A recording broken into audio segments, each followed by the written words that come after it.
नमस्कार news room को स्वागत करुछि मुलिपिका। राज्य में ग्रीष्म प्रवाह जारी रही असह्य ताती सहित झांझी पवन अनुभूत होउछि। पाणीपाग विशेषज्ञों आकलन अनुसार राज्य में आहरी 2 दिन ताती बढ़िबो, अर्थात जदि कहबा 24 रु 48 घंटा पर्यंत ताती बढ़िबो। आसंता 19 तारिख अपराह्न परठारु पागरे परिवर्तन हेबो एवं काला बैसाखी किछि स्थान रे काला बैसाखी वर्षा मध्य लागि रहिबो एवं 19 तारिख अपराह्न परठारु पागरे परिवर्तन हेबो एवं ठंडा वायुर प्रभाव अनुभूत हेबो एवं पुणी मार्च 25 तारिख टू ताती पुणी बढ़िबो। तबे कहा जाउछि चलित वर्ष पाणीपाग विशेषज्ञों आकलन अनुसार फेब्रुआरी जदि देखिबा चलित वर्ष फेब्रुआरी आरंभ रु हीट कंडीशन अनुभूत हेउछि, किंतु हीट कंडीशन मार्च रु ही आरंभ हुए, किंतु चलित वर्ष जो देखिबा फेब्रुआरी ही असह्य ताती रे लोक छटपट होउचंती एवं जदि वर्तमान समय आज 17 तारिख एवं आज हीट वेव पाई 3 जिल्ला को रेड वार्निंग जारी करा जायछि, जेमिति झारसुगुड़ा संबलपुर एवं कलाहांडी जिल्ला को रेड वार्निंग जारी करा जायछि।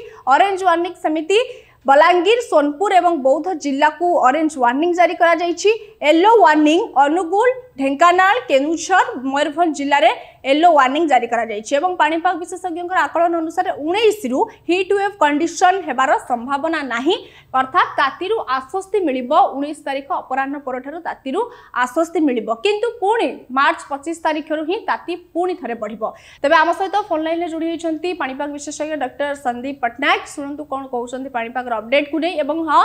जितेबाला आम सबुदिन प्रतिदिन पाणीपाग अपडेट दौचु दर्शक मानकर मध्य किछि प्रश्न रही दर्शकों से प्रश्नर उत्तर पाणीपाग विशेषज्ञ डॉक्टर संदीप पटनायक देइछंती। तबे सुनंतु कोन कहउछंती तमाम पाणीपागर अपडेट को नहीं। वर्तमान समय राज्य में असह्य ताती सह झांझी पवन अनुभूत होउछि। जदि कहबा राज्य में आहुरी किछि दिन धरी ताती बढ़िबो, जदि मोटामोटी देखिबा गले राज्य में ग्रीष्म प्रवाह वर्तमान समय जारी रहिछि एवं पाणीपाग विशेषज्ञଙ୍କର जहाँ आकलन अनुसार आसंता 18 पर गोटे पागरे परिवर्तन आसिबो और केतेक स्थान रे काला बैसाखी मध्ये वर्षा लागि रहइबो। तबे वर्तमान समय जो देखिबा ताती बढ़ुछि, असह्य ताती वर्तमान समय जनसाधारण माने अनुभव करुछंती। तबे आम सहित फोन लाइन रे जोड़ी होइछंती पाणीपाग विशेषज्ञ डॉक्टर संदीप पटनायक। सर कोन कहबे वर्तमान समय पाणीपागर अपडेट को नै? नमस्कार। वर्तमान आम शेष पर्यायर रहीचु। ये जो ताती कंडीशन 13 तारिख रे ओडिशा परिप्रेक्षी आरंभ होइतिला आ पश्चिम भारत रु अराउंड 10 तारिख रु आरंभ होइतिला 18 तारिख आ 24 रु 48 घंटा तापरे प्रभाव धीरे धीरे आर कमी जिवो। आपण कोजन ये जो तातीर प्रभाव ता 24 रु 48 घंटा मध्ये रे रहिबो। 48 घंटा आज्ञा 18 तारिख पर्यंत मोटामोटी रहिबो। आज भी लागुची हमर जो उत्तर ओडिशा आ पार्श्ववर्ती जो झारखंड आ पश्चिम बंग अछि अपराह्न समय पर्टिकुलरली मयूरभंज पाखापाखि अंचल रे किछिटा रेनफॉल एक्टिविटीज रही पारे, किंतु 19 तारिख अपराह्न परे परे मते लागुची परिवेश चेंजेस आसीबो आ जो काल बैसाखी प्रभाव रहिबो, कारण सेतेबेले पश्चिमा झड़र गोटे प्रभाव रहिबो उत्तर भारत रु केंद्रीय पूर्व भारत को दक्षिण भारत रु गोटे घूर्णिबलय क्षेत्र आर्द्रतापूर्ण वायु जीवो आ 13 तारिख रु 18 तारिख रे स्थल भाग उत्तप्त होई सारिछि। काल बैसाखी जो प्रभाव 20 रु जो समय सीमा रहुछि 24 तारिख ओडिशा रे रहिबो। उपकूलवर्ती ओडिशा, उत्तर ओडिशा, किछिटा पश्चिम ओडिशा भी। तेणु ये जो ताती असह्य ताती चलीथिला तार समाप्ति घटिबो, तापमात्रा नियंत्रण आसीबो, किंतु पश्चिम ओडिशा मते लागुची 20 तारिख पर्यंत टिके ताती कंडीशन रही पारे। सर जदि कहबा गरम केबेठु अनुभूत हुए, माने आमे जदि कहबा चलित वर्ष मार्च मासरु ही आमे फेब्रुआरी रु आमे गरम अनुभव होउची। तबे जदि कहबा गरम केबेठु सर आरंभ हुए ए खरा ताती? ना परंतु टेक्निकल डेफिनेशन नेबे हमर समर सीजन ग्रीष्म जो ऋतु अछि सेटा हमर मार्च एप्रिल मई ए तीनटा मास ग्रीष्म ऋतु रे कंसीडर करा जाए, किंतु एबे जदि विगत किछि वर्षरा देखिबे आमे फेब्रुआरी आरंभ रु ही हीट कंडीशन रहउछु आ एटा गोटे जलवायु परिवर्तन लागुची, कारण ये जो हीट कंडीशन टा रहउची एटा खाली ओडिसा नुहे, केंद्रीय भारत बहुत अंचल आर वर्ष उत्तर भारत भी रहितला। तेणु ये गोटे पैटर्न हो गलानी। तेणु आमर मोटामोटी आम अधिका गोटे मास आपन कहले अत्युक्ति हेनी जे आम टे अधिका खरार रोचु। ओभरऑल वायुर जो चलन रोचे से वायुर चलन अनुसार आम तापमात्रा वृद्धि होता है कि कमी थाए। बर्तमान देखिए जो गुरुचाप क्षेत्र 18 तारीख पर दुर्बल हो तेणु जो मरुभूमि जो वायुटा आसूला से वायुर प्रभाव कमिଯିव से समय उत्तर पश्चिम दिगरू पश्चिमा झड़र प्रभाव सी केंद्रीय भारत पूर्व भारत पर्यंत आसो आ दक्षिण भारत किछिटा आर्द्रतापूर्ण वायु घूर्णिबलय आसो ये सबू आर्द्रतापूर्ण वायु जल भाग स्थल भागटा उत्तप्त होगी 5-6 दिन है काल बैशाखी प्रभाव आरंभ हम तेणु पुणी तापमात्रा कमिଯିव पुणी 25-26 पर पुणी आउ गोटे एपिसोड मत लगुच 24-25 पर केंद्रीय भारत ओडिशा रे पुणी गोटे हिट कंडीशन आरंभ हम तेबे आपण कहउछन जे 18 परे तातीरु टिके आश्वस्ति मिलिबो किछि किछि जिल्ला मानकर वर्षा काल बैशाखी वर्षा हबो नहीं मत लगुच 18 पर 19 अपराह्न आप देखिए गतिविधि आरंभ हम आज भी जमी कहली आज अपराह्न भी किछटा गतिविधि मयूरभंज जिले में लगुच किंतु 19 तारीख अपराह्न पर परिवेश चेंजेस हम गुरुचाप क्षेत्र दुर्बल हम उत्तर पश्चिम वायु ठंडा वायुर प्रभाव आरंभ हम 20 तारीख रू जो 24 तारीख समय सीमा रोचे उपकूलवर्ती ओडिशा रे हो कि पश्चिम ओडिशा रे उत्तर ओडिशा टिके बेसी प्रभावित लगुच किंतु काल बैशाखी जो प्रभाव रहिबो थंडरस्टॉर्म एक्टिविटीज हम तापमात्रा अप टू 24 तारीख पर्यंत कमिजिवो पुणी 25 तारीख रु मत लगुच आउ गोटे एपिसोड जो ग्रीष्म प्रभाव आरंभ हो पारे पुणी मार्च 25 रु पुणी से असह्य ताती पुणी अनुभव हेबो आपण जा कहउचंती हाँ हाँ मार्च 25 पर लगुच पुणी से मरुभूमि जो वायु जमी आम बर्तमान देखिलु 10 रु 18 सेमती वायुर प्रभाव मत लगुच मार्च 25 पर आरंभ हम जोटा केंद्रीय भारत में आरंभ हम पूर्व भारत पश्चिम भारत में आरंभ हम तेणु ओडिशा मत लगुच 25 पर पुणी ग्रीष्म प्रभाव रही पारे तबे सर दर्शक मानकर किछि क्वेश्चन रहिछि अप्रैल मासरे केते दिन हीट वेव रहबो बोली प्रश्न करछंती आपण तो गरम दिन आउ वर्तमान पृथ्वी तापमात्रा बढ़ुची तेणु हिट वेव रहिबो एप्रिल भी रहिबो मे मास रहिबो किंतु गोटे जिंस लागुची 2024 अपेक्षा कम रहिबो कारण 2024 रे हमर ना काल बैशाखी रहिला ना पश्चिमा झड़ रहिला समुद्र रु जो वायुर प्रभाव हुए सी स्थिर रहिला तेणु गोटे असह कंडीशन 2024 सृष्टि होता जदिओ से परिवेश 2025 रे नाही किंतु हिट वेव डे रहिबो जेंति मु आपन कहली मार्च 25 पर पुणी टिके गरम वातावरण आरंभ हो नेक्स्ट क्वेश्चन जहाँ रही जदि आम मौसुमी वायु परिप्रेक्षी देखा तेज आम कहीपर कि जदि मौसुमी ऋतु न था तेबे कौन आम ओडिशा भली राज्य रे मरुभूमिर पदध्वनि शुणी थांते हाँ यहाँ गोटे प्रकृतिर अवदान आम भारत महाद्वीप पार्श्ववर्ती देश मानकर देखिए आमर केवल ओडिशा कहीं केंद्रीय भारत राज्य माने भी प्रभाव रही पारती जो आप कहले डेजर्टिफिकेशन वर्षा नहले आमर जमती राजस्थान आमर सहारा अफ्रिकार सहारा सब डेजर्ट ठीक अच्छी तेणु से भी प्रभाव पड़ पारि था तेणु ये गोटे प्रकृतिर अवदान जे आमर प्रति वर्ष मनसून आसूची वर्षा रोची आम जो बादल रेन फेड एग्रीकल्चर कृषि कही पारछु सेटा गोटे प्रकृतिर अवदान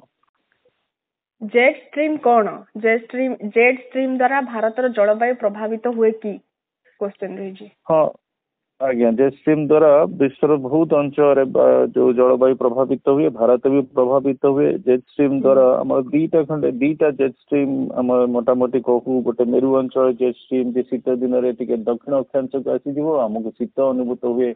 आ गोटे आम सब ट्रॉपिकल जेट स्ट्रीम सी जो प्रभावटा दिए बेले बेले से मरुभूमि वर्तमान जो आप वायु देखुंती से सब ट्रॉपिकल जेट स्ट्रीम आमर से वायु को मरुभूमि वायुटा आणुची आ केंद्रीय आउ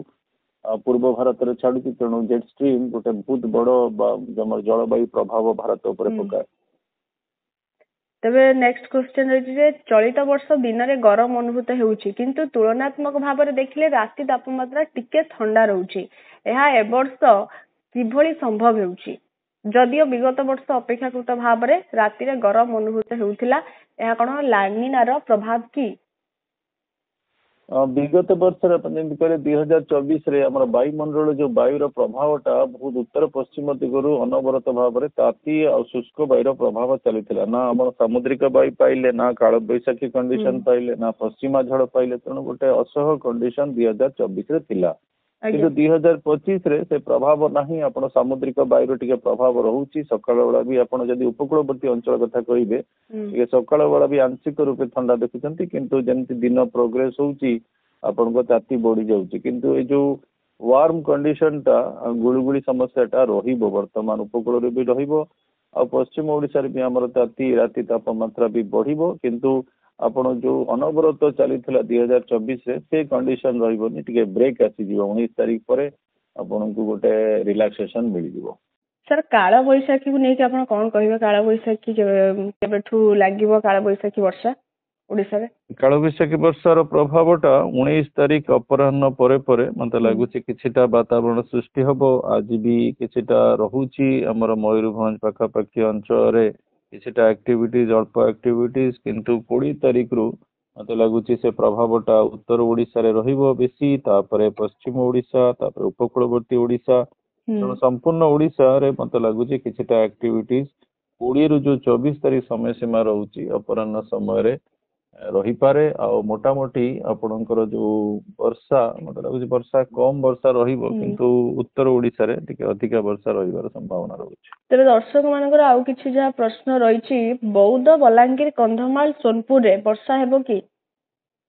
ହଁ ବର୍ତ୍ତମାନ ଯୋଉ ଲାଗୁଛି ଆଜ୍ଞା ବର୍ତ୍ତମାନ ଯୋଉ ଲାଗୁଛି ଯଦିଓ ବର୍ଷାର ପରିମାଣ ଟା କମ ରହୁଛି କିନ୍ତୁ ବର୍ଷା ରହିବାର ସମ୍ଭାବନା ରହୁଛି ଯୋଉ 21 ରୁ ସମୟ ସୀମା ରହୁଛି 24 ତାରିଖ ତା ଦେହରେ କିଛିଟା ପଶ୍ଚିମ ଓଡିଶାରେ ବି କିଛିଟା ପ୍ରଭାବ ଦେଇପାରେ କିନ୍ତୁ ଆପଣଙ୍କର ଯୋଉ ତାତିର ପ୍ରଭାବଟା ଗୁରୁଚାପ କ୍ଷେତ୍ର 18 ତାରିଖ ପରେ ଦୁର୍ବଳ ହେଇଯିବ ତେଣୁ ତାତିର ପ୍ରଭାବ ଧୀରେ ଧୀରେ କମିଯିବ କାଳବୈଶାଖୀ ପ୍ରଭାବଟା ପଶ୍ଚିମ ଓଡିଶାରେ ବି ରହୁଛି କିନ୍ତୁ ବର୍ଷାର ପରିମାଣ ଟିକେ କମ ରହିବାର ସମ୍ଭାବନା ରହୁଛି। ନେକ୍ସଟ କ୍ୱେଶ୍ଚନ ଯାହା ପଚାରିଛନ୍ତି ଦର୍ଶକ ମାନେ ଯେ ଉପକୂଳ ଓଡିଶା ପଶ୍ଚିମ ଝଡର ପ୍ରଭାବ କେତେ ରହିବ ପବନ ବେଶୀ ରହିବ ନା ବର୍ଷା ବେଶୀ ରହିବ ଆଉ ବେଶୀ କରି ଯାଜପୁର ଜିଲ୍ଲାରେ ବେଶୀ ରହିବ କି ଏହାର ପ୍ରଭାବଟା? ହଁ ଉପକୂଳବର୍ତ୍ତୀ ଜିଲ୍ଲା ମାନେ ଆପଣ ଯଦି ଦେଖିଯିବେ ପୁରୀରୁ କେମିତି ଗଞ୍ଜାମରୁ ବାଲେଶ୍ୱର ଆଉ ତାଙ୍କ ପାର୍ଶ୍ୱବର୍ତ୍ତୀ ଜିଲ୍ଲା କିନ୍ତୁ ମତେ ଲାଗୁଛି ଯେ ବର୍ଷାର ଆଉ ଟିକେ ପବନର ପ୍ରଭାବ 40 ରୁ 50 କିଲୋମିଟର ଯୋଉ ପବନ ରହିପାରେ କିନ୍ତୁ ମୋଟାମୋଟି ଲାଗୁଛି ଉତ୍ତର ଓଡିଶା ଆପଣ ଯଦି ବାଲେଶ୍ୱର ସୁନ୍ଦରଗଡ଼ ଆଉ ତାଙ୍କ ପାର୍ଶ୍ୱବର୍ତ୍ତୀ ଜିଲ୍ଲା ମାନଙ୍କୁ ନେବେ ମତେ ଲାଗୁଛି ସେମାନେ ଟିକେ ବେଶୀ ପ୍ରଭାବିତ ହେବେ ଉପକୂଳବର୍ତ୍ତୀ ଓଡିଶାରେ ବେଶୀ ଲାଗୁନି କିନ୍ତୁ ଏଇ ଯୋଉ କାଳବୈଶାଖୀ ତାପମାତ୍ରାରେ ବହୁତ କମ ଆପଣଙ୍କର ପ୍ରଭାବ କମିଯିବ। ଆଜ୍ଞା ତେବେ ନେକ୍ସଟ କ୍ୱେଶ୍ଚନ ଯାହା ରହିଛି ଓଡିଶା ଅପେକ୍ଷା ହରିୟାଣା ରାଜ୍ୟରେ ଅଧିକ ଗରମ ଅନୁଭୂତ ହୋଇଥାଏ କାରଣ ହରିୟାଣା ଉପରି ଭାଗରେ ବା ଏହାର ଆଖପାଖରେ ହିମାଚଳ ପ୍ରଦେଶ ଏବଂ ଜମ୍ମୁ କାଶ୍ମୀର ଭଳି ରାଜ୍ୟ ରହିଛି ତଥାପି ଏତେ ଗରମ କଣ ପାଇଁ ସେଠାରେ? ବର୍ତ୍ତମାନ ତ ଗରମ ଯୋଉ କଣ୍ଡିସନ ଆପଣ ଦେଖୁଛନ୍ତି ପୃଥିବୀ ସାରା ସେଇ ଗୋଟେ ହିଁ ପ୍ରୋବ୍ଲେମ ରହୁଛି ମେରୁ ଅଞ୍ଚଳରେ ହଉ କି ଟ୍ରପିକାଲ ଅଞ୍ଚଳରେ ହଉ ହରିୟାଣା ଆପଣ ଦେଖିଲେ ଟିକେ ଆପଣ ଉତ୍ତର ଅକ୍ଷାଂଶରେ ଅଛନ୍ତି ଟିକେ ବରଫ କଣ୍ଡିସନ ଟିକେ ଥଣ୍ଡା କଣ୍ଡିସନ ରହେ କିନ୍ତୁ ଓଡିଶାରେ ଆପଣଙ୍କୁ ଦେଖିଲେ ବେଶୀ ଗରମ ପ୍ରଭାବିତ ହୁଏ କାରଣ ଓଡିଶା ଟିକେ ସାମୁଦ୍ରିକ ବାୟୁ ଦ୍ୱାରା ପ୍ରଭାବିତ ବି ହୁଏ ତେଣୁ ଓଡିଶା ହରିୟାଣା ଦେଖିଲେ ହରିୟାଣାରେ ଆପଣଙ୍କର କମ ଗରମ ରହିବା କଥା ଓଡିଶାରେ ବେଶୀ ରହିବା କଥା କିନ୍ତୁ ଏବେ ଯୋଉ ଓଭରଅଲ ଯୋଉ ବାୟୁର ଚେଞ୍ଜେସ୍ ଆସୁଛି ଆଉ ଜଳବାୟୁ ପରିବର୍ତ୍ତନ ବି କିଛିଟା ତା ପାଇଁ ଦାୟୀ ଯାହାଫଳରେ କି ଆମର ଉତ୍ତର ଅକ୍ଷାଂଶରେ ବି ଯୋଉ ଜାଗା ଅଛି ସେଠି ବି ଟିକେ ଗରମ ଅନୁଭୂତ ହଉଛି। କେରଳରେ ସର୍ବପ୍ରଥମେ କାହିଁକି ମୌସୁମୀ ଛୁଇଁଥାଏ ଏହାର କାରଣ କଣ ମୌସୁମୀ କେରଳ ଛୁଇଁବା ନେଇ କଣ ରହିଛି ତାର ସାଇଣ୍ଟିଫିକ ରିଜନ କଣ ରହିଛି? ମୌସୁମୀ ବାୟୁଟା ଆମର ବିଷୁବରେଖା ଅଞ୍ଚଳରୁ ଆସିଥାଏ ଦକ୍ଷିଣ ଗୋଲାର୍ଦ୍ଧରୁ ଉତ୍ତର ଗୋଲାର୍ଦ୍ଧକୁ ଆସିଥାଏ ଯଦିଓ ଆପଣ ଦେଖିବେ ଟେକ୍ନିକାଲି ବର୍ଷାର ମାତ୍ରାଟା ଆମର ଆସାମ ଯୋଉ ଉତ୍ତର ପୂର୍ବ ରାଜ୍ୟମାନେ ଅଛନ୍ତି ମେ ମଧ୍ୟଭାଗରୁ ସେଠି ଆରମ୍ଭ ହେଇଯାଇଥାଏ କିନ୍ତୁ ଗୋଟେ ଅନସେଟ ଇଣ୍ଡିଆନ ଯୋଉ ଆମର ଦକ୍ଷିଣ ପଶ୍ଚିମ ବାୟୁର ପ୍ରଭାବତା ପ୍ରଥମ ଆମର କେରଳରେ ଅନୁଭୂତ ହୁଏ ଆଉ କିଛିଟା ଅବଜେକ୍ଟିଭ କ୍ରାଇଟେରିଆ ଅଛି ସେଇଠି ଆମେ ମନସୁନ ଅନସେଟ ବୋଲି ଡିକ୍ଲେୟାର କରିଥାଉ ଓଭରଅଲ ଆପଣଙ୍କର ମନସୁନ ର ଯୋଉ ସମୟ ସୀମାଟା ଜୁନ ପ୍ରଥମରୁ ସେପ୍ଟେମ୍ବର ପର୍ଯ୍ୟନ୍ତ ରହିଥାଏ। ଆଜ୍ଞା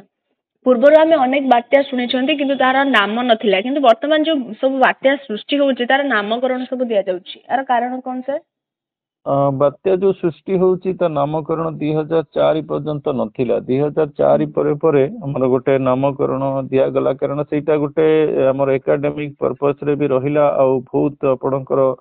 गोटे जमती आप 99 सुपर साइक्लोन कहते सेटा जेहेतु महाबात्या थिला तेणु समते 99 महाबात्या रूपे नाम देइचे माने मन रखिछन्ती किंतु बहुत बात्या एवं सृष्टि होची तेणु गोटे एकेडमिक पर्पस रे तार ना रखी दिया जाइछि जे प्रति वर्ष हमर जो भारत पाख आख जो देश माने अछन्ती से माने तांकर ना दियंती आ से नाटा सब वर्ष रोटेट हुए तेणु सेटा एकेडमिक डेफिनेशन गोटे आधरे आमर टिके जानिया कि सुविधा हुए 2000 जमती आम कह 2019 रे फनी होता 2020 रे अम्फान होता तेणु नामकरण आमको टिके इजी कर दिए। ढेंकानाल रे काला बैसाखी केमिति रहबो सर? हाँ ढेंकानाल भी आमर गोटे पार्श्ववर्ती जिला रहुची आमर जदि पुरी रु बालेश्वर नेबे आ तांका पार्श्ववर्ती जिला अंचल भी प्रभाव रहुची 21 रो जो समय सीमा रहुची 23 मत लगुच से प्रभावटारे उपकूलवर्ती ओडिशा पार्श्ववर्ती ओडिशा अंचल भी प्रभाव रही पारे तेणु ओभरऑल 20 जो समय सीमा रहुची 24 ताधरे ओडिशा काल बैसाखी प्रभाव रे रहिबार यथेष्ट संभावना मत लगुच। तो क्वेश्चन सेशन सरी किंतु सर कहवा गले वर्तमान समय केउं जिल्ला रे सर्वोच्च तापमात्रा रेकर्ड करा जायछि? वर्तमान तो बहुत जिल्ला रे काली बोधे रेकर्ड करा जायछि 43 बोधे रेकर्ड करा जायछि किंतु गोटे जिल्ला को आपण जेटा गोटे एकेडमिक फिगर आपण देखिबे केते जिल्ला रे 40 डिग्री ऊपर अछि तापर आपण कथा हला जदि उपकूल को अंचल को नेबे ताले उपकूल अंचल भी आपण जदि 38 39 रहुची किंतु आपण जदि आर्द्रता मिसई देबे से आपण को लागिवो 43 44 भलिया तेणु तापमात्रा जो आपण देखुचंती आ तापमात्रा जो फील करूचंती सेटा दिटा अलगा जिंस तेणु ओडिशा गोटे संपूर्ण ओडिशा गोटे ताती कंडीशन रे अछि आ 24 रो 28 घंटा रहिबो आ तापरे तातीर जो एपिसोड सरीबो तबे मोटा मोटी भाबरे सर कोन कहिबे पानीपागर अपडेट कोन रहिछि काला बैसाखी आ वर्तमान समय ताती को नै कोन कहिबे? अपडेट होची वर्तमान आम गोटे शेष पर्यायर अच्छु जो हिट कंडीशन आरंभ होता 10-11 तारिख रु पश्चिम भारत रु वर्तमान शेष पर्यायर अच्छु 24 रु 48 घंटा वर्तमान वायुर चलन रहिबो तथापि तेणु ताती कंडीशन रहिबो 19 तारिख अपराह्न परे जो आमर पश्चिमा झड़ गोटे प्रभाव रोचे 18 रु 20 ता प्रभावटा केंद्रीय भारत उत्तर भारत आउ किछटा पूर्व भारत रे पड़िबो तेणु आर्द्रतापूर्ण वायु आसीबो तापरे दक्षिण भारत रु गोटे घूर्णिबलय प्रभाव रे भी गोटे आर्द्रतापूर्ण वायु केंद्रीय भारत आड़ को आसीबो गुरुचाप क्षेत्र दुर्बल हबो आउ स्थल भाग उत्तप्त हो सारी 13 रु जो समय सीमा रहुची 18 तेणु काल बैसाखी प्रभाव हबो 20 रु 24 तारिख टिके ठंडा रहिबो पुणी 25 तारिख रु मते लागुची आउ गोटे जो ग्रीष्म प्रभाव कंडीशन आरंभ होबार संभावना लागुची नियति भाबरे बहुत तबे आपण माने सुनुथिले जे संदीप पटनायक पाणीपाग विशेषज्ञ डॉक्टर संदीप पटनायक पाणीपागर अपडेट दउथिले एवं केबे ठारू तातीरु आश्वस्ति मिलिबो एवं केबे ठू काला बैसाखी किछि स्थान रे किछि जिल्ला रे काला बैसाखी वर्षा लागि रहिबो एवं केबे ठू पुणी थरे मार्च 25 रु जेमिति कहउथिले जे पुणी थरे ताती बढ़िबो किंतु 19 वर्तमान समय रे आउ किछि दिन परे जदि कहबा 2 दिन परे मार्च 19 परे ठंडा वायुर प्रभाव अनुभूत हेबो एवं तातीरु जदि कहबा किछि परिमाण आश्वस्ति मिलिबो एवं दर्शकंकर प्रश्नर उत्तर मध्य दउथिले पाणीपाग विशेषज्ञ डॉक्टर संदीप पटनायक। एमदी लेटेस्ट अपडेट पई हम चैनल को लाइक शेयर एवं सब्सक्राइब करूँ। नमस्कार।